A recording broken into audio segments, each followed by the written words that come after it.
ખેડાના નડિયાદમાં આવેલું સખી one stop centre ગંભીર આક્ષેપોને કારણે વિવાદમાં આવ્યું છે। એક યુવતીના પિતાએ આક્ષેપ કર્યો કે કાઉન્સેલિંગના નામે તેમની દીકરી પર ધર્માંતરણ અને અન્ય ધર્મના યુવક સાથે લગ્ન કરવા માટે દબાણ કરવામાં આવ્યું છે।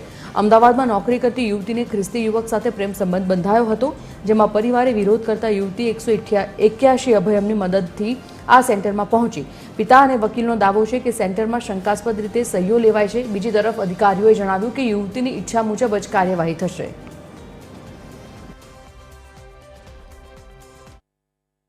5 કલાક પહેલા એવું કહેતી કે પપ્પા મને લેવા આવો। મારી જોડે રેકોર્ડિંગ છે। અત્યાર સુધીના જેટલા બહેનોએ ફોન કર્યા એ બધાય સાહેબ એવું છે કે અહીંયા બધા મળેલા છે અને એ બધી મારી દીકરીને વાતો ત્યાં પહોંચાડે છે અને એવું કહે છે, મને એવું કહે છે અહીંના પબ્લિક, અહીં જે અધિકારી છે કે તમારી દીકરીને અહીંયા પાત્ર સારું છે, તમને શું વાંધો છે, તમને મીટિંગ કરાવી આપી। અમારી માંગ એટલી જ છે કે દીકરી જ્યારે પરિવારમાં પરત આવવા માંગતી હોય તો એને પરિવારમાં એના માતા પિતાને સોંપી દેવી જોઈએ।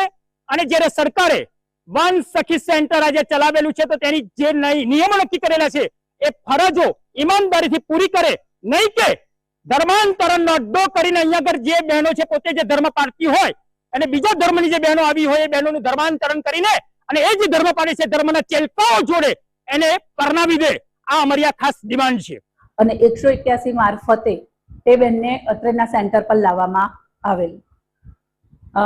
બેન હાલ સેન્ટર પર જ છે, તેમના કાઉન્સિલિંગની પ્રક્રિયા હાલ ચાલુ જ છે અને બેનની ઈચ્છા મુજબ બેન એમના પિતા સાથે જવા માંગતા હશે તો તેમને પિતાને સુપ્રત કરવામાં આવશે અને જો બેન જવા નહીં માંગતા હોય તો તેમને આગળની અમારી જે લાંબા ગાળાના આશ્રય માટે નારી સંરક્ષણ ગૃહમાં તબદીલ કરવામાં આવશે।